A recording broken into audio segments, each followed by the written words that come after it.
Frères et sœurs bien-aimés, que la paix et la GRCE de notre Seigneur et Sauveur Jésus-Christ soient avec vous. Aujourd'hui, je vais partager avec vous un autre message biblique basé sur le texte suivant. Actes chapitre 12, versets 1 à 11. Sujet: la délivrance d'EDIU. Thème: quand Dieu délivre-t-il? Titre: une délivrance miraculeuse. Introduction. Sœur Cécile devait se rendre au marché. Elle se leva de bonne heure et sella son âne. Elle pensait que l'aurore était proche car une lune cristalline dans un ciel dégagé assiégeait les ténèbres dans leur dernier retranchement.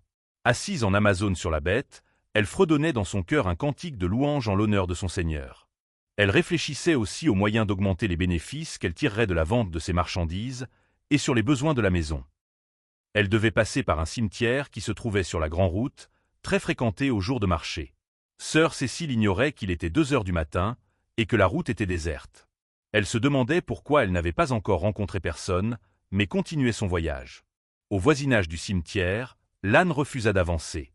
Malgré les efforts de sa maîtresse, l'animal dressa les oreilles, banda ses membres supérieurs avec l'intention évidente de ne pas oser un pas de plus. La sœur se demandait en elle-même ce qui n'allait pas avec l'âne parce que c'est la première fois qu'il agissait de la sorte. Tout à coup, un bruit sec, presque semblable à une détonation d'arme à feu, brisa le silence de la nuit. Sœur Cécile identifia ce bruit avec celui d'une corde que l'on fait claquer et appeler communément « fouette-cache » dans le créole haïtien. Au même instant, une armée d'hommes se dressait de part et d'autre de la route, Sœur Cécile et son âne se retrouvèrent au milieu. Une voix d'homme lança cet ordre: « Sans maman, va la menotter. » Un homme vêtu de rouge, ayant une corde à la main gauche et une machette longue à 2 tranchants à la main droite, s'avança en direction de notre sœur. L'âne était paralysé, la sœur avait tous ses membres engourdis. Alors, elle baissa la tête, ferma les yeux, adressa une prière à Dieu, disant « Seigneur Jésus, je te prie de prendre mon dossier. Si je t'ai tourné le dos depuis que tu m'as appelé, et si je suis retourné à mon ancienne manière de vivre, je mérite d'être abandonné à ces loups-garous. Sinon, délivre-moi, car tu es mon maître. » À ce moment précis, un éclair aveuglant illumina les environs, le ciel s'ouvrit et un cavalier vêtu de blanc sur un énorme cheval blanc, armé d'une épée étincelante, descendit comme un cyclone, saisit de la main gauche l'âne et sœur Cécile, puis reprit le chemin du ciel. Avant de partir, le cheval du cavalier a eu le temps de lancer une botte à l'homme vêtu de rouge qui fut atteint au dos. Depuis ce jour-là, celui-ci fut paralysé. Lorsque sœur Cécile reprit sa lucidité, elle était dans la cour de sa maison, assise sur sa bourrique. La Bible nous offre une panoplie d'événements où des serviteurs de Dieu ont été délivrés par l'intervention miraculeuse de l'Éternel. Le Dieu de la Bible est le Dieu des délivrances. Le problème qui se pose n'est pas de savoir si Dieu est capable de délivrer, ce dont il a donné à tous des preuves irréfutables, dans toutes les circonstances. Mais nous voulons de préférence analyser le moment choisi par Dieu pour délivrer. Quand Dieu délivre-t-il? Dieu délivre lorsque 1. La délivrance est humainement impossible. Juge 7.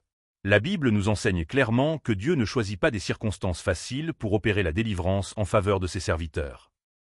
Au contraire, Dieu se plaît à laisser pourrir une situation déjà difficile avant d'intervenir. Et l'Éternel n'en cache pas la raison. Le passage de Juge chapitre 7, qui nous parle de l'expérience de Gédéon, illustre bien cette vérité. L'Éternel avait fait appel à Gédéon à un moment où Israël traversait un moment tragique de son histoire. Après le leadership de la prophétesse Déborah, Israël fit encore ce qui déplaît à l'Éternel qui les livra entre les mains de Madian. Et ce pays ravageait le territoire d'Israël. Juge chapitre 6, versets 3 à 5 explique ce qui se passait dans le pays en ce temps-là. Quand Israël avait semé, Madian montait avec Amalek et les fils de l'Orient, et il marchait contre lui. Il campait en face de lui, détruisait les productions du pays jusque vers Gaza, et ne laissait en Israël ni vivres, ni brebis, ni bœufs, ni ânes. Car ils montaient avec leurs troupeaux et leurs tentes, ils arrivaient comme une multitude de sauterelles, ils étaient innombrables, eux et leurs chameaux, et ils venaient dans le pays pour le ravager. Après avoir répondu à l'appel de Dieu et constaté l'accomplissement des signes qu'il avait exigés du Seigneur pour être sûr de son soutien, Gédéon vit son armée de 32 000 hommes réduite à 300 hommes. Dieu exigea que Gédéon livra bataille avec cette quantité d'hommes parce que selon le verset 2 du chapitre 7, le peuple qu'il avait avec lui était trop nombreux pour que l'Éternel lui accordât la victoire sur les Madianites. Il pourrait en tirer gloire contre Dieu et dire « C'est ma main qui m'a délivré ». Cette victoire inimaginable de 300 hommes sur 3 armées alliées comparables à une multitude de sauterelles, Dieu l'a rendue possible. Dieu se plaît à nous accorder la délivrance quand nous sommes en présence de A. Un ennemi plus fort que nous, Daniel chapitre 3, versets 14 et 15. Captif à Babylone, sujet du roi Nebuchadnezzar, Shadrach, Meshach et Abed-Négo, s'opposaient au pouvoir absolu de ce roi païen qui exigeait de tout l'adoration de la statue d'or qu'il avait élevée. Devant leur refus catégorique de l'idolâtrie, le roi avait donné l'ordre de les jeter dans la fournaise ardente chauffée 7 fois plus que de coutume. La mort était certaine. Nul ne pouvait les délivrer par pitié ou par amitié parce que le souverain était venu personnellement s'assurer de l'exécution du décret royal. Cependant, lorsque ces 3 hommes furent jetés liés dans la fournaise, un autre personnage les y attendait, et le feu n'avait eu aucun pouvoir sur eux, ni sur leur chevelure, ni sur leurs vêtements. Dieu délivre aussi quand nous sommes en présence de B. Une maladie incurable. Matthieu chapitre 8, versets 1 à 3. Au temps de l'Ancien Testament, une maladie incurable hautement contagieuse sévissait. C'était la lèpre. Les lépreux étaient purifiés seulement et simplement par un miracle de Dieu. Ceux-là qui bénéficiaient du miracle de la guérison devaient se présenter au sacrificateur qui seul était habilité à attester cette guérison, en recevant du bénéficiaire l'offrande prescrite par la loi en pareille circonstance. À la venue de Jésus, tous les lépreux qu'il avait rencontrés et qui réclamaient son intervention étaient guéris. Jésus, le médecin par excellence, est encore à l'œuvre aujourd'hui. Êtes-vous atteint d'une maladie contagieuse que la science moderne nomme incurable comme le sida, le cancer par exemple, Dieu peut vous guérir. Un serviteur de Dieu de ma connaissance était fiancé à une jeune fille depuis plusieurs années. Ayant constaté que les désirs sexuels les poussaient un peu plus chaque jour vers la fornication, ils se sont mariés. Mais la déception attendait notre frère après les noces. Non seulement sa fiancée n'était pas vierge, mais encore et surtout il avait appris que sa fiancée avait l'habitude de coucher avec certains étrangers qui fréquentaient l'hôtel où elle travaillait. 6 mois plus tard, sa femme était malade. Amenée en consultation, des tests ont révélé, confirmés par plusieurs analyses, qu'elle était séropositive. Le médecin exigea des analyses pour notre frère qui confirmèrent que lui aussi était séropositif. 1 an plus tard, il enterrait son épouse et préparait aussi ses propres funérailles. Mais il adressa cette prière à Dieu. « Seigneur, souviens-toi de moi et jette sur moi un regard de pitié. Tu sais que je ne m'étais pas marié parce que j'y étais forcé ou parce que j'étais totalement prêt, mais parce que je désirais rester dans ta sainte volonté. Laisse-moi mourir si je ne suis d'aucune utilité à ton œuvre, mais si puis être utile, guéris-moi, car je voudrais encore passer plusieurs autres années à ton service. » 3 mois plus tard, il a eu un songe dans lequel un personnage lui disait « Demain matin, dès l'aube, va trouver pasteur un tel, le pasteur de l'assemblée qu'il fréquentait dont je ne cite pas le nom, je lui ai confié un message pour toi. » Il est resté éveillé pendant le reste de la nuit attendant l'aube. Lorsqu'il a fait assez clair, il est allé réveiller son pasteur qui lui demanda « Quel est ton problème pour que tu viennes me réveiller à 4 heures du matin, ce n'est pas dans ton habitude. » « En effet, cher pasteur, répondit-il, dans un songe cette nuit le Seigneur m'a dit de venir te trouver dès l'aube car il t'a confié un message pour moi.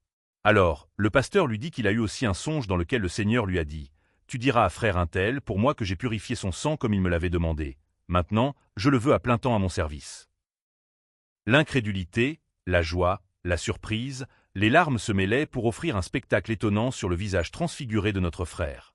Comme il restait totalement muet de stupéfaction, le pasteur lui dit « Voici de l'argent, tu vas retourner auprès de ton médecin traitant, tu lui diras que tu aimerais refaire les tests. » S'étant rendu en consultation, le médecin lui a répondu que les tests ont été confirmés positifs par 3 laboratoires d'analyse médicale.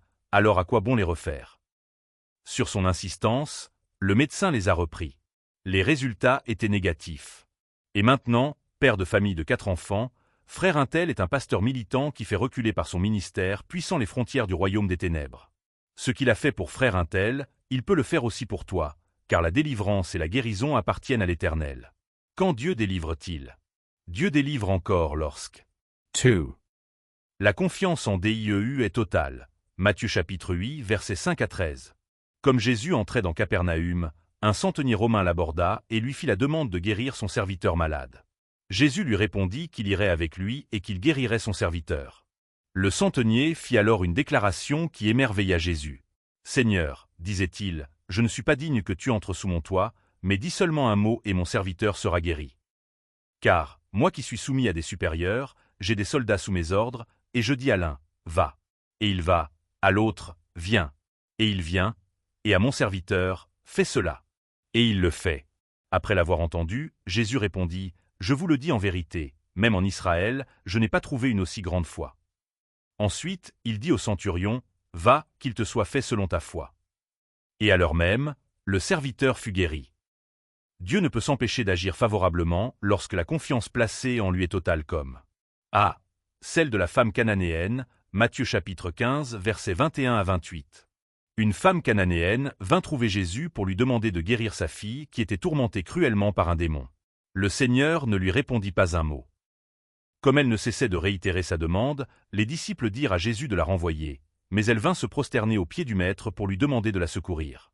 Alors, Jésus fit une déclaration apparemment humiliante à son endroit. « Il n'est pas bon de prendre le pain des enfants et de le jeter aux petits chiens. » La femme répliqua aussitôt, « Oui, Seigneur, mais les petits chiens mangent les miettes qui tombent de la table de leur maître. » Jésus lui dit, « Femme, ta foi est grande, qu'il te soit fait comme tu veux. » Et à l'instant même, le démon fut chassé de sa fille qu'elle retrouva parfaitement rétablie. La confiance totale en Dieu ne tient pas compte du silence, voire de l'indifférence apparente de Dieu, ni des circonstances négatives qui font surface au moment même pour noyer cette foi. S'il vous est seulement possible de placer une confiance totale en Dieu, alors vous verrez l'accomplissement certain de votre demande, parce que Dieu dit que celui qui place sa confiance en son Fils Jésus-Christ ne sera point confus. Dieu délivre enfin lorsque la confiance placée en lui est totale comme B. Celle de David face à Goliath, 1 Samuel chapitre 17, versets 1 à 51. Durant la guerre opposant Israël aux Philistins, sous le règne du roi Saul, un prince des Philistins, Goliath lança un défi à Israël. Le camp d'Israël devait choisir un champion pour s'opposer aux Philistins en combat singulier. L'issue du combat déterminera lequel des deux camps sera déclaré vainqueur. Toute l'armée d'Israël reculait comme un seul homme chaque fois que Goliath s'avançait entre les deux camps pour lancer son défi à Israël. La Bible rapporte que ce Goliath était de la race des géants et qu'il était un guerrier entraîné dès son enfance. David releva ce défi parce qu'il avait une confiance totale en l'Éternel. Quand on lui disait qu'il ne pouvait aller se battre contre le Philistin étant un enfant qui ne pouvait même pas supporter le poids d'une armure, il répondit au roi, « Ton serviteur faisait paître les brebis de son père.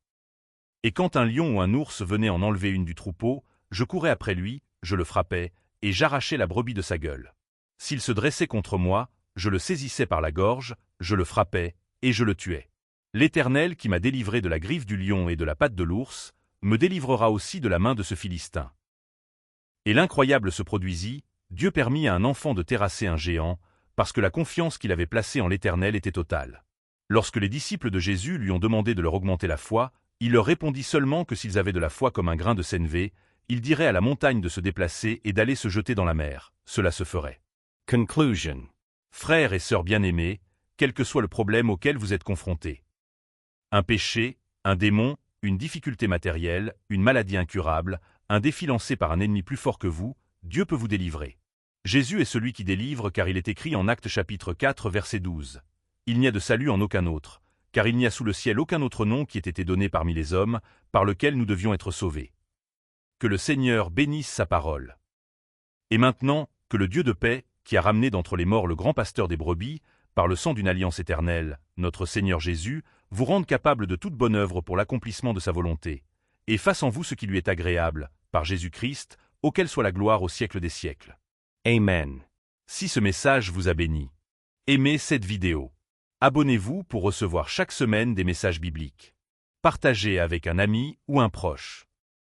Commentez ci-dessous. À la prochaine. Que le Seigneur vous bénisse abondamment.